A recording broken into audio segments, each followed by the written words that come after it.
జూబ్లీహిల్స్ లో కాంగ్రెస్ పార్టీ గెలుపు పక్కా అని సునీత ధీమా. ప్రజల విశ్వాసం కాంగ్రెస్ పై పెరుగుతుందని వ్యాఖ్య.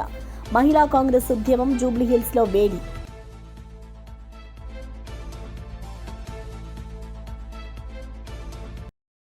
వైఎస్ఆర్సీపీ రాష్ట్ర కార్యదర్శులకు జగన్ కీలక సూచనలు. 175 నియోజకవర్గాల్లో గెలిపే లక్ష్యమని జగన్ స్పష్టం. సోషల్ మీడియా శక్తిని విస్తరించి బలోపేతం కావాలని పిలుపు. పుంగనూరు, మడకశిర మోడల్గా పార్టీ నిర్మాణం దిశగా అడుగు. కల్తీ మద్యం కేసు సీబీఐ విచారణకే తరలించాలంటూ కేతిరెడ్డి డిమాండ్. దొరికిన సాక్ష్యాలను చంద్రబాబు ప్రభుత్వం కప్పిపుచ్చుతోందని ఆరోపణ. లోకేష్ మాటలు తప్పుదారి పట్టించే ప్రయత్నమని విమర్శ. తెలంగాణలో కాంగ్రెస్ ప్రజాస్వామ్యాన్ని తుంగలో తొక్కుతుందని కేటీఆర్ ఆరోపణ. దొంగ ఓట్ల సాక్షులతో కాంగ్రెస్ కుట్రలను బయటపెట్టిన కేటీఆర్. ఎన్ని కుట్రలు చేసినా జూబ్లీహిల్స్ లో గెలిచేది బీఆర్ఎస్ఏ అని వెల్లడి.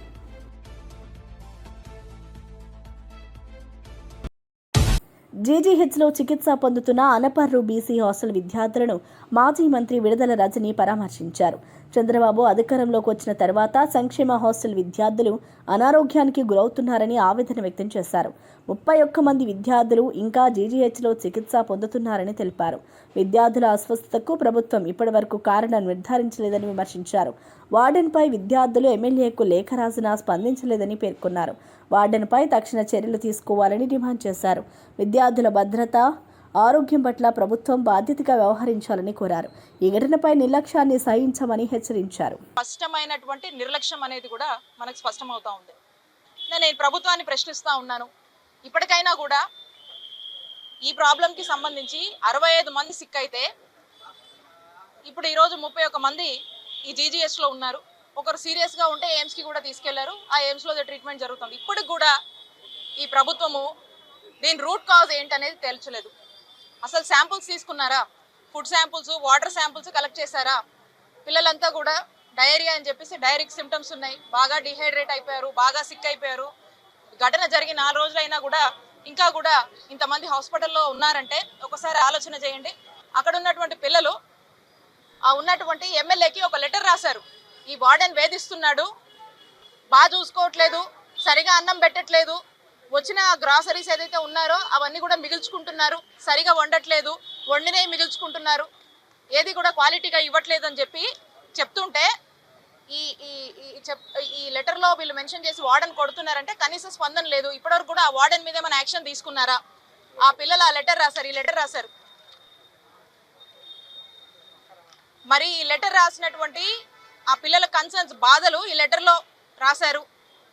పార్టీ రాష్ట్ర కార్యదర్శులతో జగన్ సమీక్షా సమావేశం నిర్వహించి కీలక సూచనలు చేశారు. ఇచ్చిన పదవులు జవాబుదారీతనం కలిగినవని గుర్తు చేశారు. ప్రతి నియోజకవర్గంలో గెలిపే లక్ష్యంగా పనిచేయాలని పిలుపునిచ్చారు. పార్టీ బలోపేతం కోసం సమన్వయం అవసరమని, సోషల్ మీడియాను విస్తృతంగా వినియోగించాలని సూచించారు.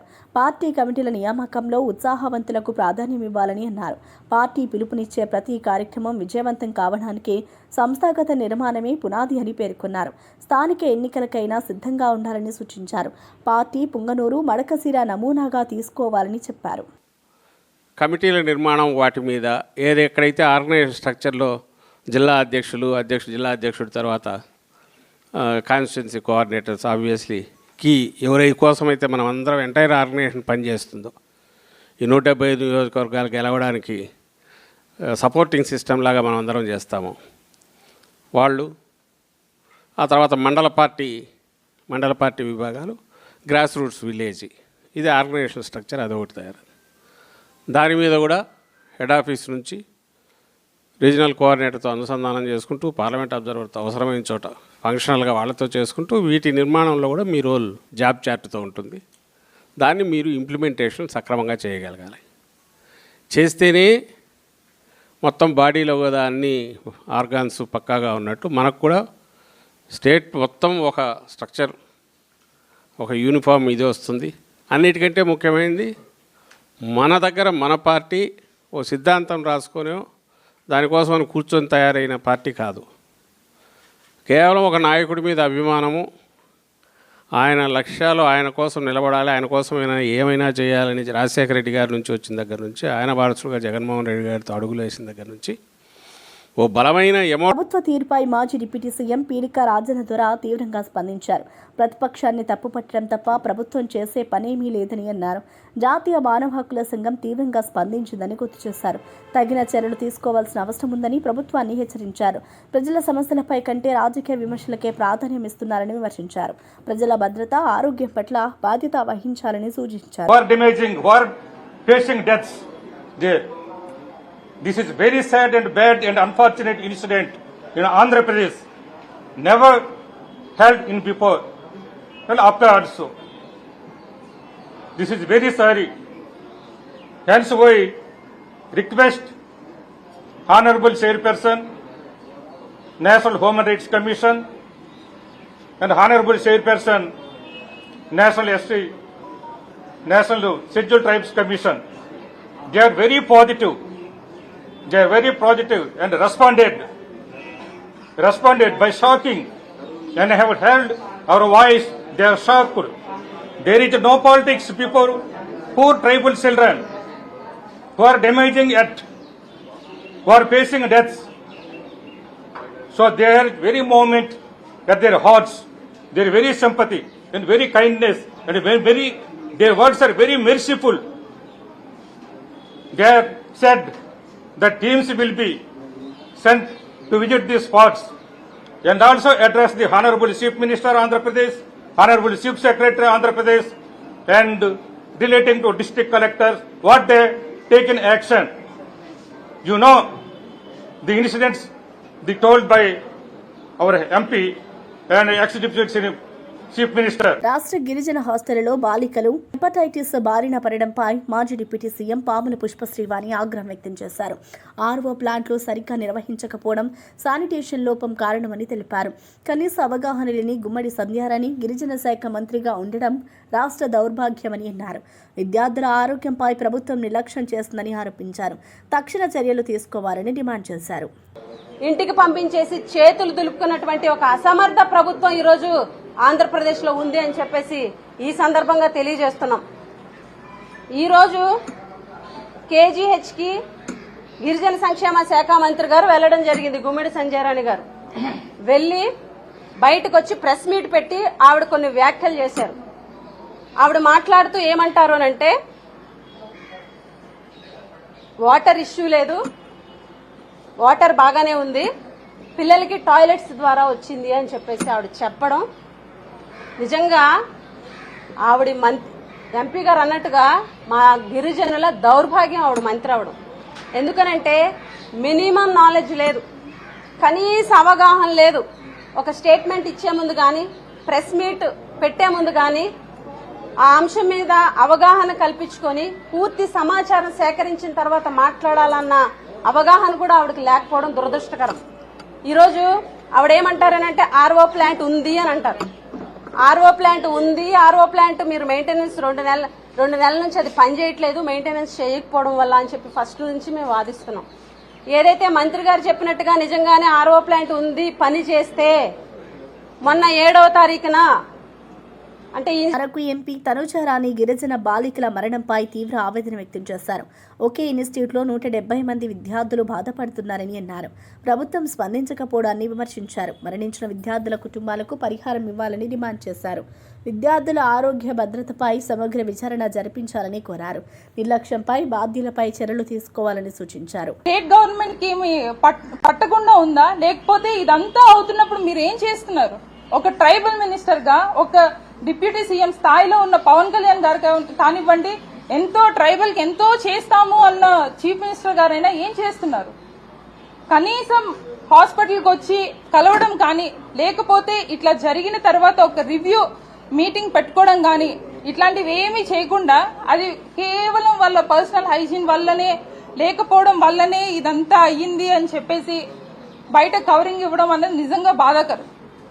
కాబట్టి మీ అట్లీస్ట్ మీకు వ్యక్తిగతంగా మా గిరిజనులకి ఎలాంటి సర్వీస్ ఇవ్వాలని అనిపించకపోయినా మీరున్న పదవులకి రెస్పెక్ట్ ఇచ్చి కనీసం మా గిరిజనులకి న్యాయం చేసే విధంగా మీరు ప్రవర్తించండి. అదేవిధంగా we are from the YSR Congress party we are demanding our state government to give compensation to the affected families. Vote చోరీ సంతకాల సేకరణకు ప్రజల నుండి విపరీతమైన స్పందన వస్తుందని తెలంగాణ మహిళా కాంగ్రెస్ అధ్యక్షురాలు సునీతారావు తెలిపారు. జూబ్లీహిల్స్లో కాంగ్రెస్ గెలుపు పక్కా అని ధీమా వ్యక్తం చేశారు. ప్రజాస్వామ్యాన్ని కాపాడేందుకు పార్టీ కట్టుబడి ఉందన్నారు. ప్రజల మద్దతుతో విజయం సాధిస్తామని నమ్మకం వ్యక్తం చేశారు. చాలా వరకు మద్దతు పలికారు. ఈ రోజు ఒక్కరోజే అంటే రేపు లాస్ట్ డేట్, ఈరోజు ఒక్కరోజే 86,000 అప్లికేషన్స్ మా దగ్గరికి వచ్చాయి. సో అవన్నీ కూడా పీసీసీ అధ్యక్షులు మహేష్ కుమార్ గౌడ్ గారికి సబ్మిట్ చేయడం జరిగింది పీసీసీ ఆఫీస్లో. అదేవిధంగా డ్రామారావు మళ్ళీ ఒక కొత్త డ్రామాకు తెరలేపారు.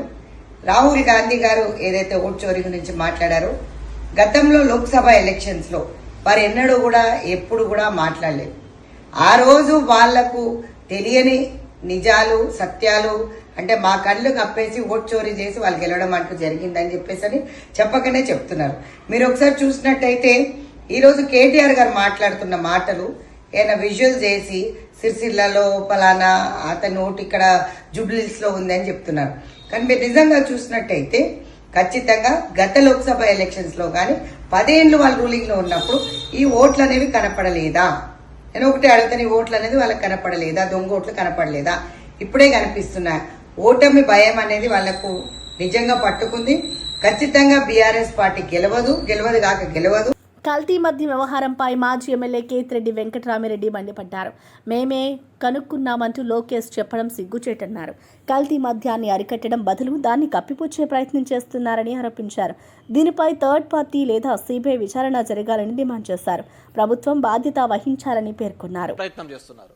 ఆ కప్పిపుచ్చుకునే ప్రయత్నంలో భాగంగానే మీరు ఈ రోజు వైసీపీ పార్టీ వాళ్ళ మీద ఇంకోరి మీద రుద్దే ప్రయత్నం చేస్తున్నారు. డెఫినెట్ గా మీ అందరినీ కోరుకునేది ఏంటంటే, ఈ మీడియా ద్వారా తెలియజేసేది, ఎవరైతే దీంట్లో ఉన్నారో వాళ్ళు ఆ పార్టీ ఈ పార్టీ అని సంబంధం లేకుండా నిష్పక్షపాతంగా విచారణ జరగాలి అంటే అది ఒక సిబిఐ ద్వారానే, థర్డ్ పార్టీ ఇన్వెస్టిగేషన్ ద్వారానే జరుగుతుంది.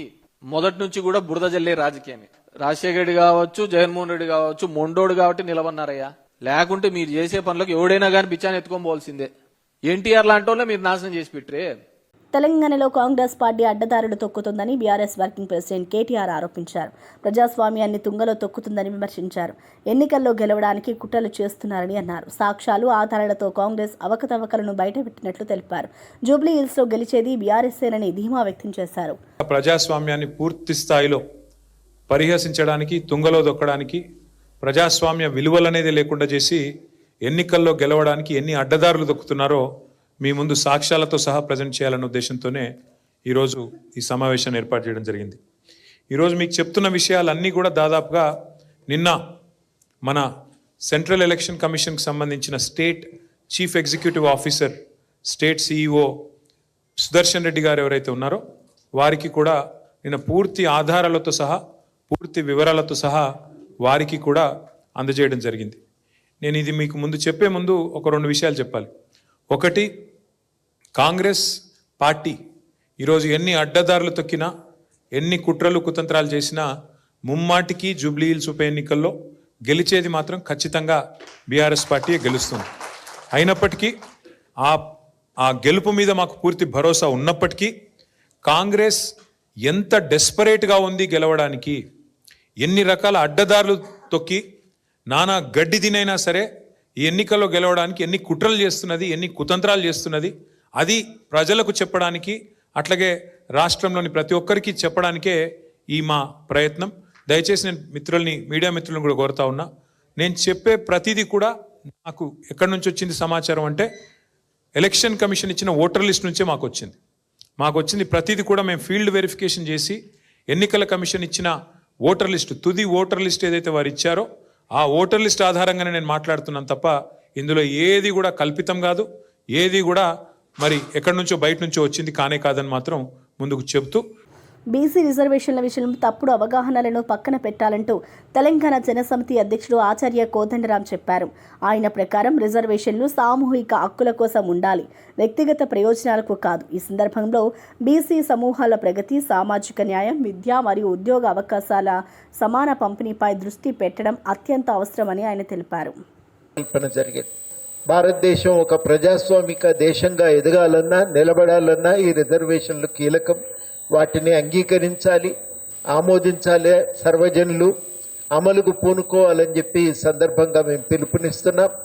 వాటి సాధన కోసము ఒక నిర్దిష్టమైన కార్యాచరణను కూడా నిర్ణయించుకోవటం జరిగింది. ఈ రిజర్వేషన్ల పరిరక్షణ ఉద్యమాన్ని ఏమాత్రము వెనుకకు తగ్గకుండా నిలబెట్టడం కోసం నిరంతరం ఒక కృషిని కొనసాగించే లక్ష్యంతోనే ఈ కమిటీని ఏర్పాటు చేసినాం.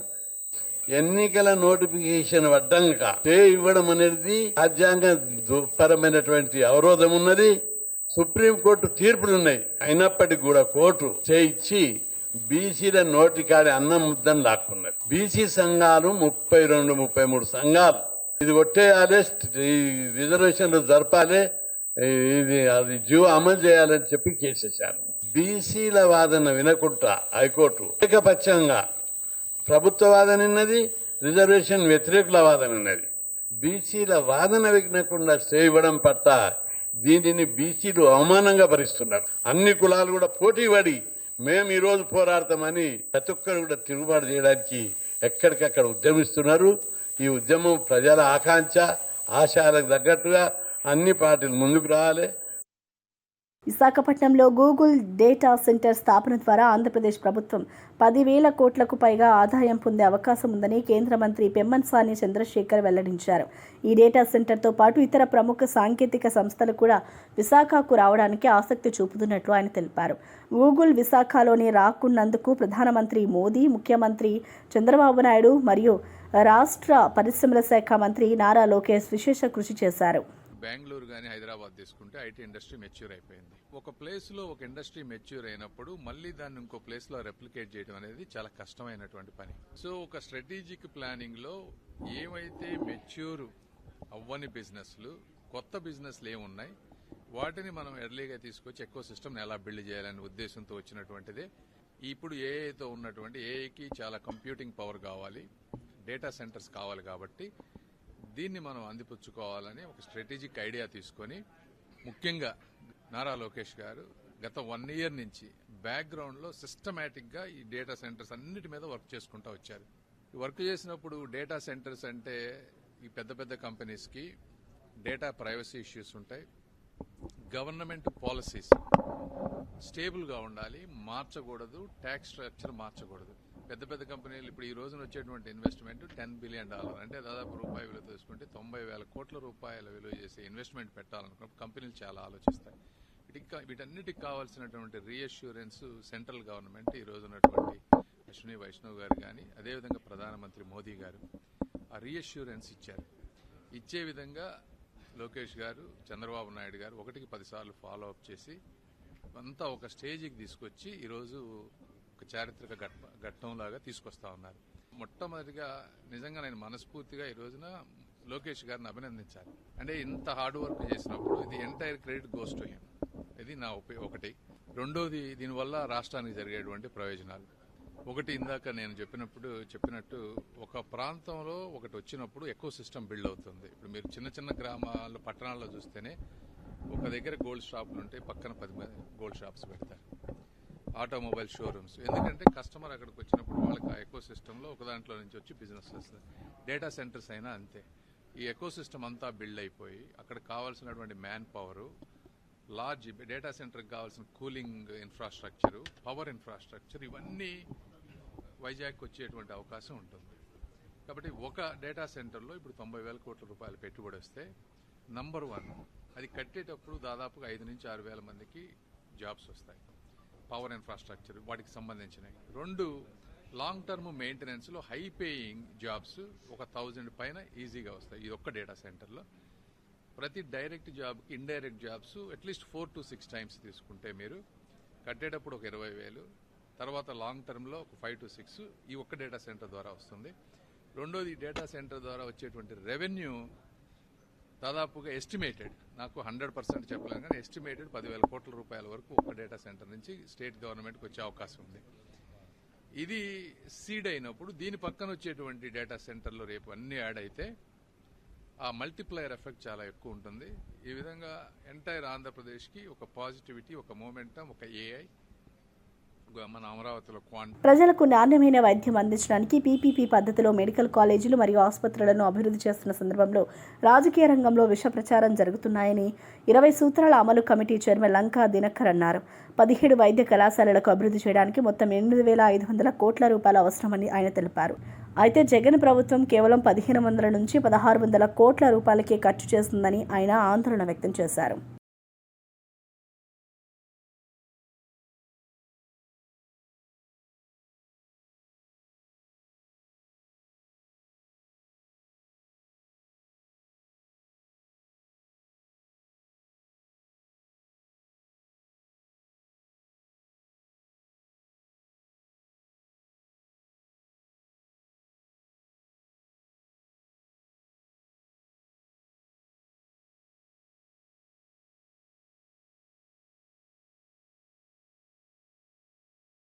బులెటిన్ ముగించే ముందు హెడ్లైన్స్ మరోసారి చూద్దాం.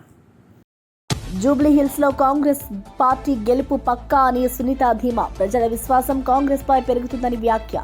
మహిళా కాంగ్రెస్ ఉద్యమం జూబ్లీహిల్స్లో వేడి.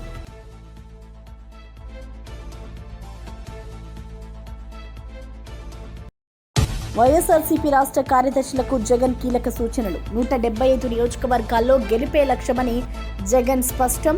సోషల్ మీడియా శక్తిని విస్తరించి బలోపేతం కావాలని పిలుపు. పొంగనూరు, మడకశిర మోడల్గా పార్టీ నిర్మాణం దిశగా అడుగు. కల్తీ మద్యం కేసు సీబీఐ విచారణకే తరలించాలంటూ కేతిరెడ్డి డిమాండ్. దొరికిన సాక్ష్యాలను చంద్రబాబు ప్రభుత్వం కప్పిపుచ్చుతోందని ఆరోపణ. లోకేష్ మాటలు తప్పుదారి పట్టించే ప్రయత్నమని విమర్శ. తెలంగాణలో కాంగ్రెస్ ప్రజాస్వామ్యాన్ని తుంగలో తొక్కుతుందని కేటీఆర్ ఆరోపణ. దొంగ ఓట్ల సాక్షులతో కాంగ్రెస్ కుట్రలను బయటపెట్టిన కేటీఆర్. ఎన్ని కుట్రలు చేసినా జూబ్లీహిల్స్లో గెలిచేది బీఆర్ఎస్ఏ అని వెల్లడి.